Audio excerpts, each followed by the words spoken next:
Dhamma, a letter to our children. I'm Dhamma Bum, and I will be your guide for today's guided meditation. And our focus will be patient endurance, Khanti.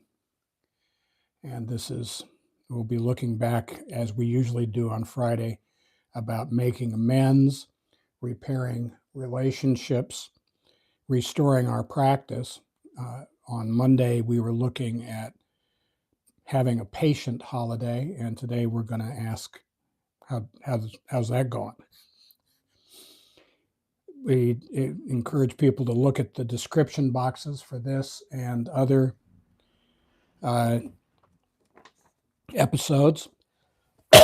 Excuse me. There will be a closed captions version with a transcript that will be available, not today probably, but it'll be available tomorrow. And you can take a look at that. The reason that we do this is for independent practice. We want participants to be able to get enough information and enough practice that you'll do this on your own, in your own home, or in your garden as you wish. Just a reminder, our meditation the first half is samatha or serenity. First we get calm and cool, we get in the groove. And the second part is panya or wisdom. Some people say vipassana, but it always goes in that direction. First we get serene, then we wise up. Serenity and wisdom never arise from a mind in turmoil. So if you enjoy this video, please give us a like, a comment, share, or give us a super thanks, and we'll say thank you right back. So on my mark.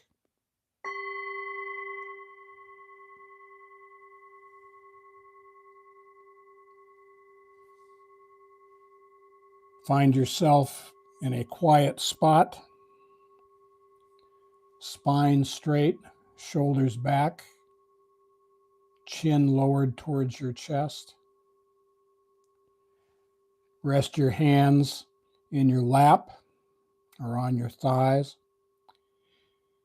Close your eyes and mouth and imagine a ball of light, an inch or two, 3 to 5 centimeters beneath your nostrils. Inhale through your nose, watch it go down past your heart to your stomach, and back out the same way. Inhale through your nose, watch it go down past your heart to your stomach, and back out the same way. Just smooth, natural breaths, comfortable for you. Don't worry about the speed or how deep you are breathing. Just smooth breaths as you breathe in through your nose. Watch it go down past your heart to your stomach and back out the same way. When outside thoughts intrude, gently brush them aside, thinking, no, that's not my business. I'm focused on my breath as it goes in through my nose, down past my heart to my stomach, and back out the same way. As usual on Friday, we start with the Dhammapada, verses 3 through 6. He was angry with me. He attacked me. He robbed me. Those who dwell on such thoughts will never be free from hatred. He was angry with me. He attacked me. He robbed me. Those who do not dwell on such thoughts will surely become free from hatred. For hatred can never put an end to hatred. Love alone can. This is an unalterable law.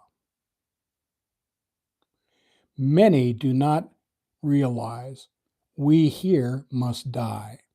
For those who do realize it, quarrels end. So The Dhammapada teaches us that our thoughts, the things that we focus on, shape our preoccupations, our moods, our obsessions. And this is why we meditate. We meditate to calm our mind and tame our heart. Our thoughts lead to words, which word leads to deeds. And today we're looking at patient endurance, or Khanti. We meditate to let things go. If we let go a little, we get a little serenity.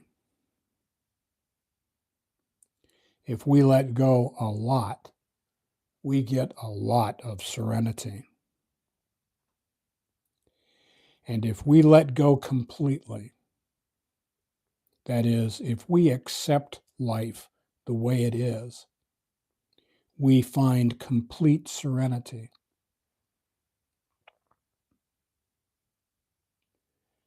We need to say a few words about the human condition. There are 5 khandhas, or clinging aggregates. These are facets of the human condition, and they are our body, our feelings, our memories and perceptions, our thoughts, and our consciousness. And these are all impermanent, anicca, unsatisfactory, dukkha, and not the self, anatta. We look at them, we see them for what they are, and we don't touch. We are taught that they are like a lump of molten lead, too hot to touch on the top. We cannot touch the sides or the bottom. We cannot touch the khandhas anywhere without being burned badly. So we look at them and we let them go.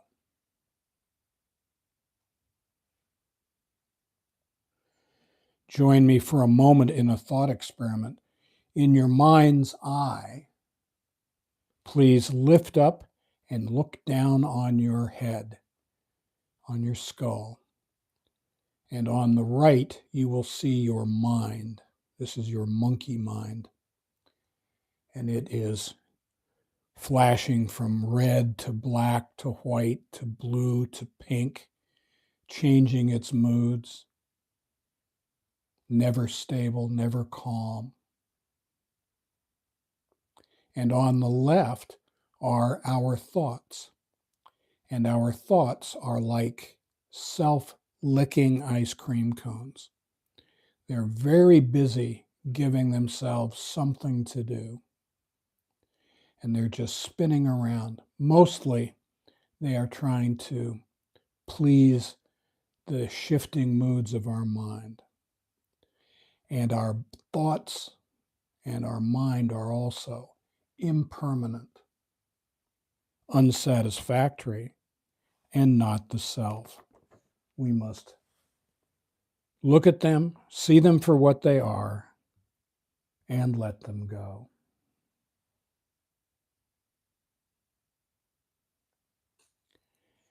As meditators, we have 3 duties.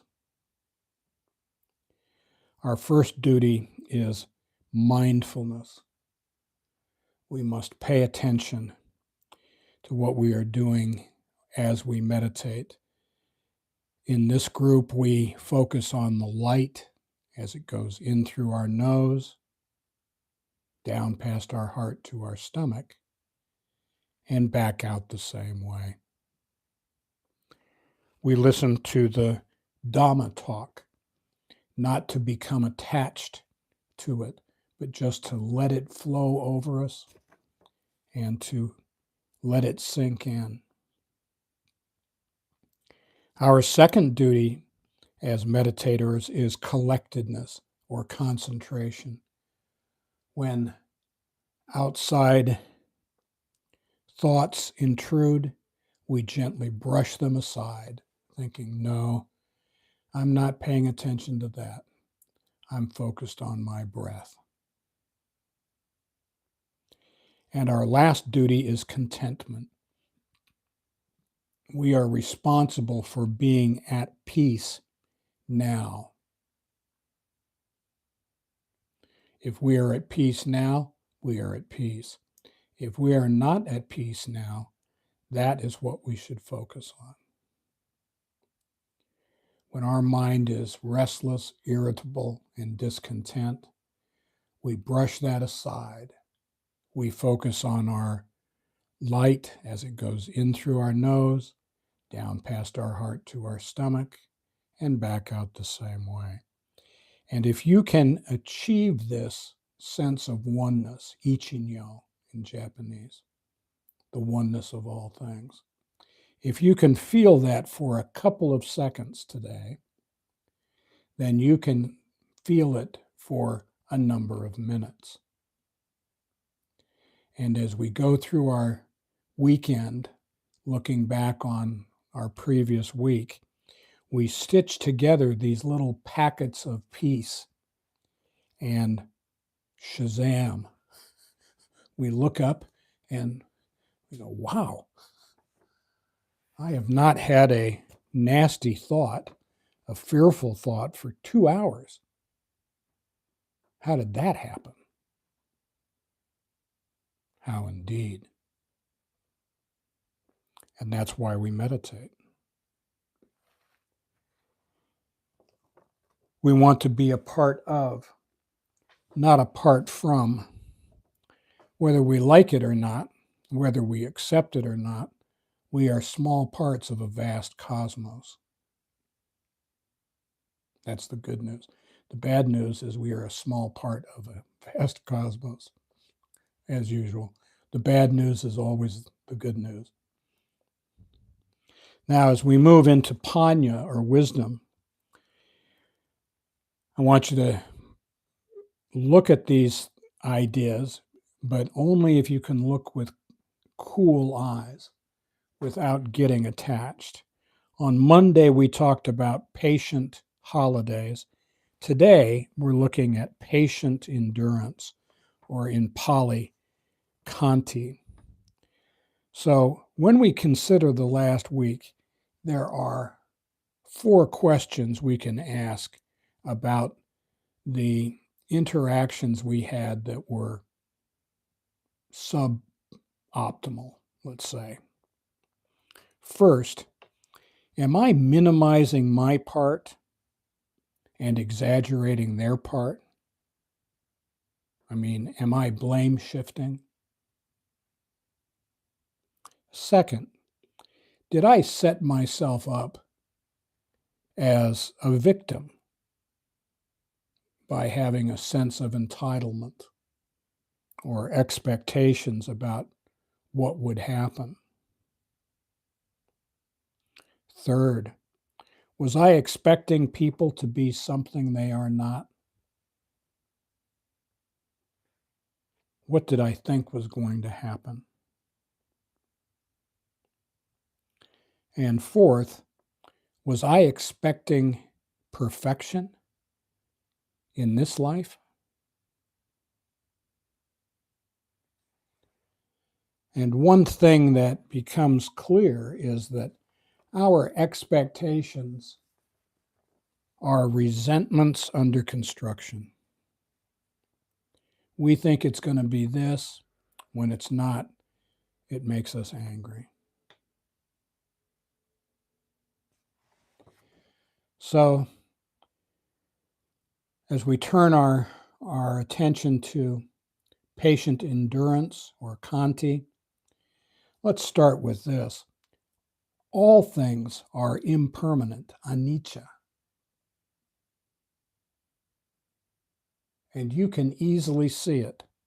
One season leads to the next. Time only goes one direction.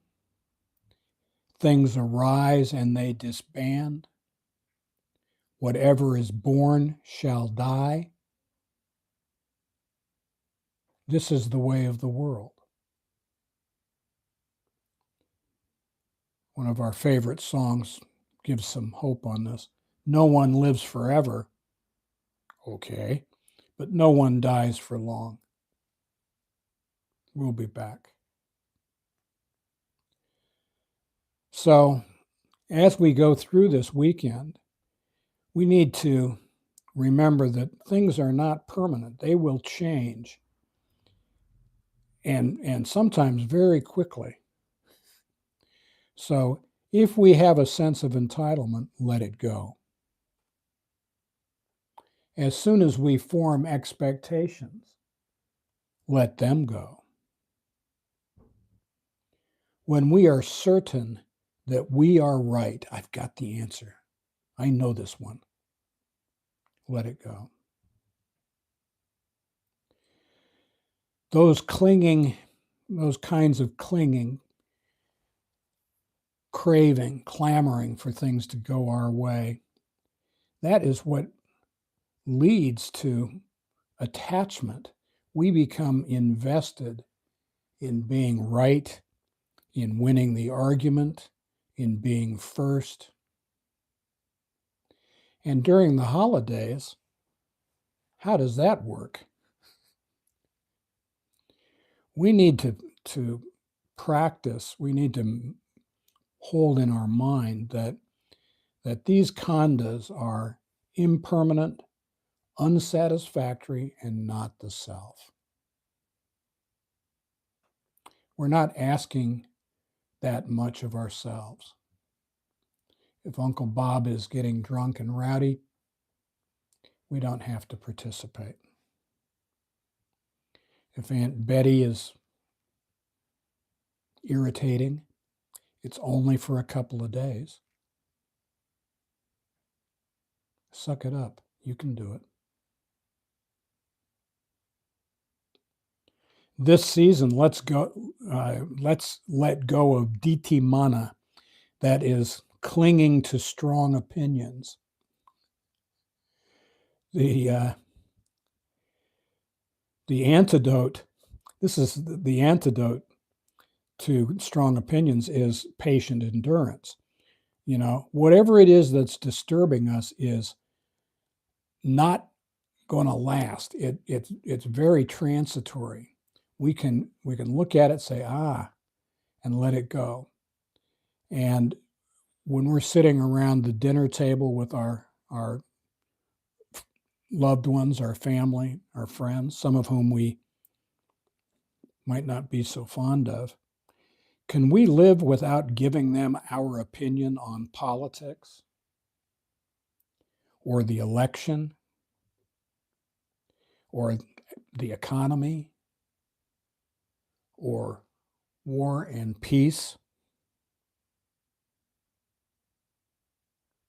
Is our opinion going to change any of those things? Highly doubtful. So as we go through this weekend, and we're coming up on Christmas Day next week, happy Hanukkah to the Jewish friends and family. Merry Christmas to the Christian friends and family. Happy holidays to the rest of y'all. We can look at those and let them go. Let's not fight. Let's not engage in arguments. The Dhammapada helps us with this too. Verse 2:10. Don't get entangled with what you like, long for, or dislike. Not seeing what you long for is suffering. So also is seeing what you dislike. So if we are trying to get our way, we want to see what we want to see, we don't want to see what we dislike, we're going to suffer. Let's let go of that. A rule of thumb might be mind my own business, keep my hands to myself, and try not to be a jerk. See if that works. Now, this weekend, whether we are in meditation, like now, or whether we are considering our week. If a particularly strong thought intrudes on us, we can imagine an old-fashioned telephone switchboard. And when we've got this call coming in, we reach up, we find the cord, and we unplug it. We return our attention to our breathing, thinking, no, that's not my business. I'm focused on my breath. If the thought comes back on another line, we unplug that one too. We only need to focus, concentrate for a few minutes. Urgent calls, really urgent calls, will still be there when we finish our practice. For now, let it go. These holidays, let's have a peaceful heart. When our mind, our monkey mind, is revving up,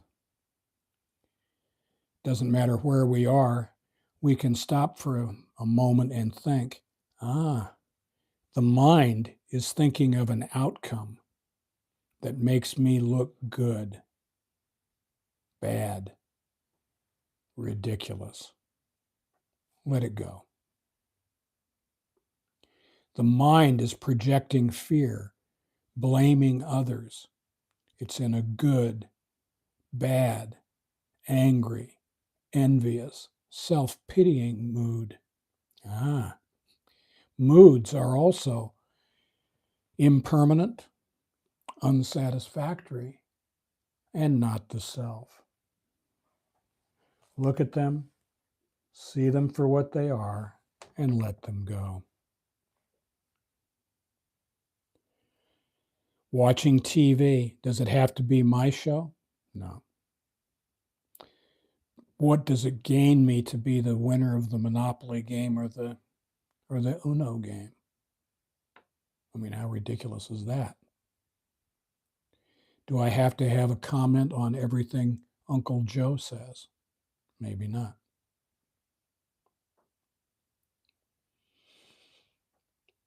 Mindfulness can lead to spiritual insight into our intentions, our actions on our side of the street, but it's not a license to tell other people what to do. So, as we go through this weekend, if we find ourselves feeling restless, irritable, or discontent, take a breath, excuse yourself, go into a different room, close the door, put your earphones in, turn on this tape. Imagine a ball of light an inch or two below your nostrils. Breathe in through your nose. Watch it go down past your heart to your stomach and back out the same way. Namaste.